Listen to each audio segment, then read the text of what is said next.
د ورو سوال کړی دی او ښه قیمتي فایدهمند سوال دی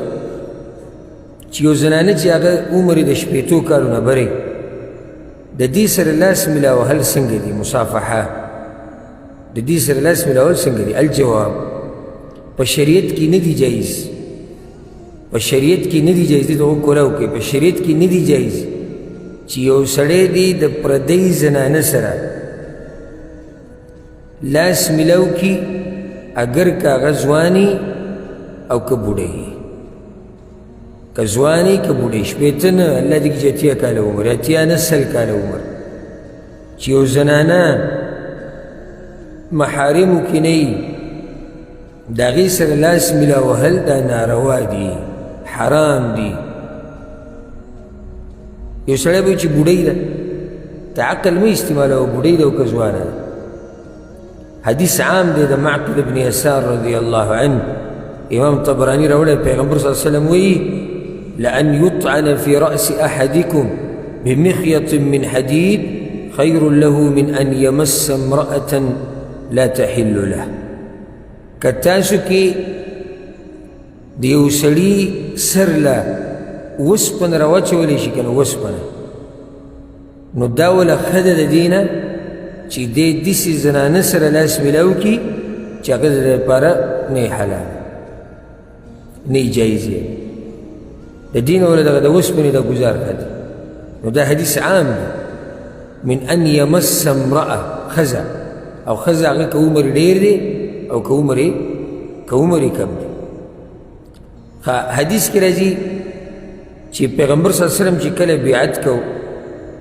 د زنانو سره نو هغه بیعت یې په مصافحې سره کو لاس به میلاو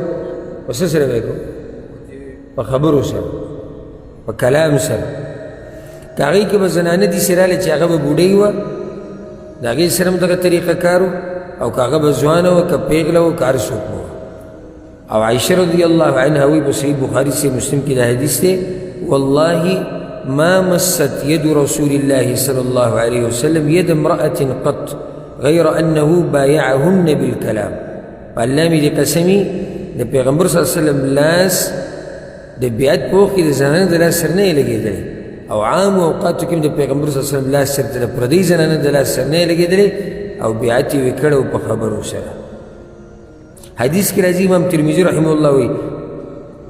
امام ترمذي رحمه الله راوړی د پیغمبر صلی الله علیه وسلم نه انی لا اصافح النساء پیغمبر صلی الله علیه وسلم چې ګوره پردو زنانو سره لاس نه میلاوه نو دا حدیثونه عام دي دا حدیثونه څه دي عام دي په دې کې دننه بوډۍ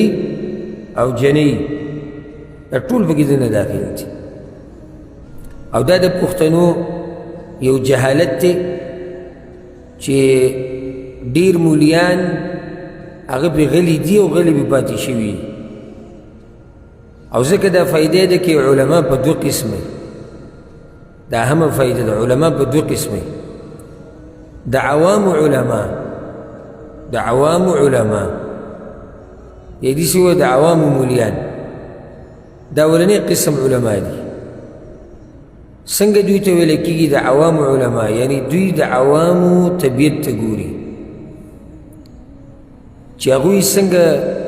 طبیعت یې د هغې مطابق خبره کوي او دا زمونږ په علاقو کې اکثر دي دا بدګماني نه دا حقیقت دی زمونږ په ملکونو کې علاقو کې اکثر مولیان هغه د عوامو مولیان دي بلکې د عوام په خپله وایي مویي زمونږ مولوي صاحب زمونږ مولوي صاحب ته به ووایو هغه به وکړي دلته د یو کس سره څه د چا مسله وه نو جرګه کې په هغه ټایم کسان چې ناست زه پکې هم ناست وم نو ما خبره وکړه ایو ته مه ستا دا خبره ګورې غلطه ده د قرآن او د حدیث په رڼا کې هغې داسې غوغا جوړه شو ډېر شور جوړ شو نو هغه ته ما دا وویل ما ګوره چلې به نه وی او نه به شور کې خبره اوره ښه په تمیز سره او ښه غلی کښېنه مسله دا ده چې ستا دا طریقه او کار او خبره غلطه ده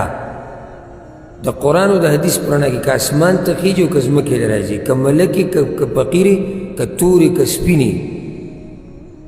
که پښتنې او که جولای که هر څوک یې کار دې غلط دی غوغا جوړه شو سړی پاسه وایي زمونږ مولوي صاحب شته مونږ به هغه ته وګورو هغه به فیصله بس بیا صحیح دی نو خبر هغه په دې دغه کړی لاړ ووتو زمونږ مولوي صاحب چې دغه مولیان دي د عوامو مولیان زمونږ مولوي صاحب یعنې موږ به خپل مولوي صاحب ته ووایو نو کیدی نه شي چې زمونږ مولوي صاحب دي زمونږ د طبیعت خلاف فتوا ورکړي هغه به لازم زمونږ طبیعت ته ګوري نو اولنی قسم مولیان هغه دي چې هغوی د عوامو مولیان دي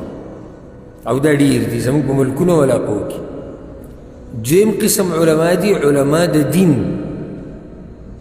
او دوی دا کوشش کوي چې د دې عوامو اصلاح به په څه باندې کېږي دوی به نیغې لارې ته په څه طریقه راځي دوی ته د دوی دا غلطي خو وغواړي چې دا غلطي برابر شي دې علماو ته ضرورت دی چې هغه د دین علما دي د عوامو نه د دین علما د هغوی ټول یعنی سوچ دې سره وي چې دا عوام دا مسلمانان دوی به څنګه د الله سبحانه وتعالی په دې صحیح دین باندې عمل کوي نو دوی د چا مزاج ته به نه ګوري چې مزاج څه دی اوس زموږ پښتنو کې دا مسله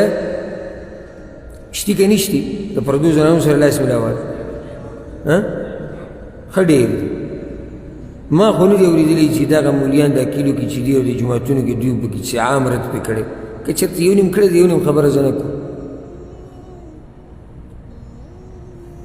هغه زنانه چې ستا ورسره نکاح کېږي محارمو کې نه ته د هغې دپاره محارمو کې نه د داسې زنانه سره لاس ملا وهل ناروا دي که بوډۍ ده او که زنانه که مشره ده او که کشره ده که بوډۍ ده که جنۍ ده که کشره ده او که مشره ده مثال لکه زموږ پښتنو کې د عامو طریقه ده چې سړی کله خپلوانو کره ورشي نو دا زنانې ښکلی چې کله عمر یې لږ کم وي نو ښکلی یو لاس میلاول خو پرېږده هغه مزه خو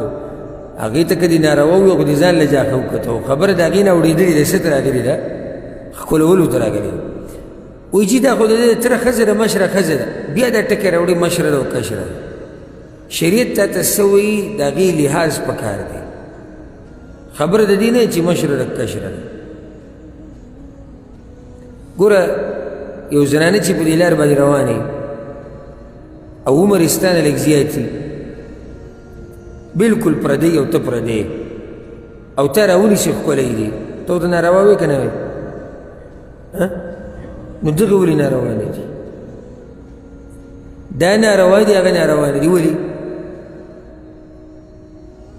یا مثال د رور ښځه چې دا هلک زلمی هلک دی او د رور د مشر رور ښځه هغه به دومره بوډۍ هم نه اگر که د بوډۍ دا خبره کمزوري ده خاصې ویم چې دا هلک کور ته ورشي هغه یې ښکلی لاس میلاول خو پرېږده دا کوم ځای کې دي بعض دا وایي نو دا خو د بدګمانۍ خبرې دي نو ولې دا پیغمبر صلی الله علیه وسلم چې دلته وایي د حدیث کې وزیر زنانو سره لاس نه میلاوه ولې پیغمبر صلی الله علیه وسلم بدګمانه و والعیاذ بالله یا به پیغمبر باندې به بدګماني کې بعض وایي د دې عربو چې تو عرب دا خیال کوي د دې پردې ده وایي چې د دوی زړونه سخای دي او موږ خو داسې یو چې د اسمان نه راکوز شوي د صحابه کرامو زړونه سخه وو د پیغمبر صلی الله علیه وسلم بیبیانو ته الله وایي او صحابه کرامو ته وایي ګوره اوس د سورة الاحزاب کې دا خبره الله کړې ده الله صحابه کرامو ته وایي که څه غواړئ تاسو یا څه تپوس کوئ د پیغمبر صلی الله علیه وسلم د بیبیانو نه نو تپوس د پردې نه اخوا به کوئ په منځ کې به څه وي پرده وي تپوس چې د چا نه کېږي دا څوک دي د پیغمبر صلی الله علیه وسلم بیبیانې د دې نه زیاتې پاکې زنانې شتې نشتی تپوس چې څوک کوي دا څوک دي پیغمبرانو نه بعد د دوی په شان اوچت خلک نشتی بیا هم الله په منځ کې به څه پرده وي او دی په 2021 کې که دی ورته ووایي چې لکه د پردې ته زموږ زړونه پاک دي ولې د صحابه کرامو زړونه څخه او د پردې مسله به هله بیانېږي چې کله زړونه څخه شي پرده بنیادي مسله ده که زړه دې پاک دی او که زړه دې څخه دی که پې خوشحالېږي که پې خفه کېږي دا د شریعت مسله ده نو داسې زنانه سره لاس ملا وهل ناروا دي چې هغه ستا دپاره اجنبۍ ده او پردۍ ده دې سره لاس ملا وهل ناروا دي که ته پسې هر قسمه رشته لټې خو چې پردۍ ده ستا دپاره او ته پردۍ د هغې دپاره معنی ده چې تا سره نکاح کېږي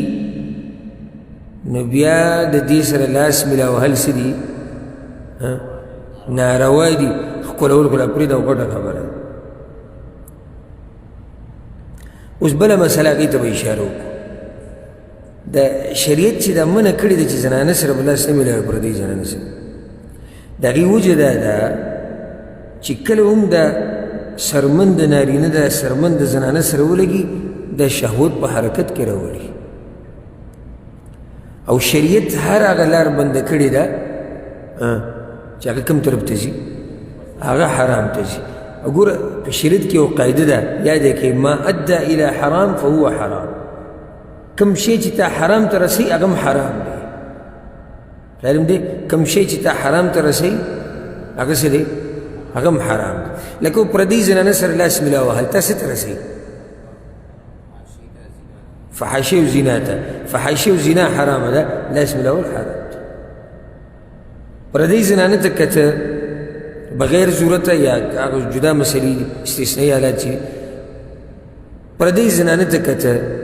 تا رسوي څه ته حرامو ته نو دا نظر څه شو حرام شو هر هغه شی چې تا حرامو ته رسوي هغه حرامېږي ځکه شریعت دا منع کړې ده چې